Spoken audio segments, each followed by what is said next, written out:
मोहोपा नगर परिषदेत लोकशाहीचे विडंबन, फोडाफोडीच्या राजकारणातून भाजपचा कब्जा.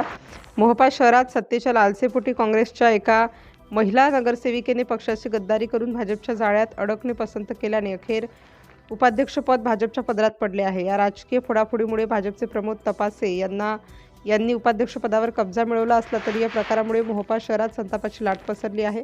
या निवडीच्या निकालानंतर नगर परिषद परिसरात दोन्ही पक्षांच्या कार्यकर्त्यांमध्ये जोरदार हाणामारी झाली असून यामुळे शहरात तणावाचे वातावरण निर्माण झाले आहे. सत्तेसाठी भर रस्त्यात झालेल्या या राड्यामुळे सर्वसामान्य जनतेतून तीव्र निषेध व्यक्त होत आहे. या संपूर्ण प्रक्रियेत प्रशासनाने आपली निष्पक्षता गमावल्याचा गंभीर आरोप काँग्रेस पक्ष आणि स्थानिक जनतेकडून केला जात आहे.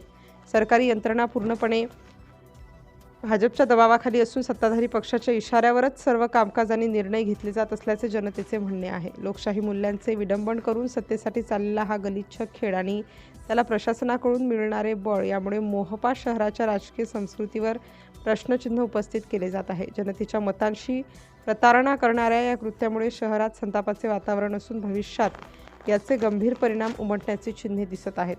सिटी इंडिया न्यूजसाठी विशेष प्रतिनिधी चंदू मडावी. अरे वही मेजर ने मारा, वीडियो निकालो, डालो फेसबुक पे, व्हाट्सएप पे डालो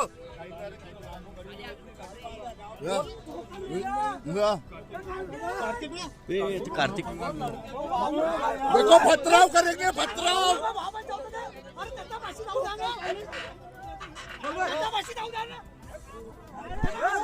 धकाने में क्या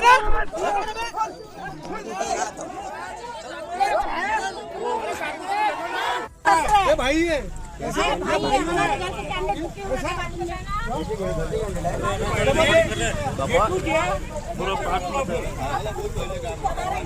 मोहोपाच्या राजकारणामध्ये नवीन घडामोडी, मोहोपाच्या राजकारणामध्ये फोडाफोडीचे राजकारण आणि मोहोपा या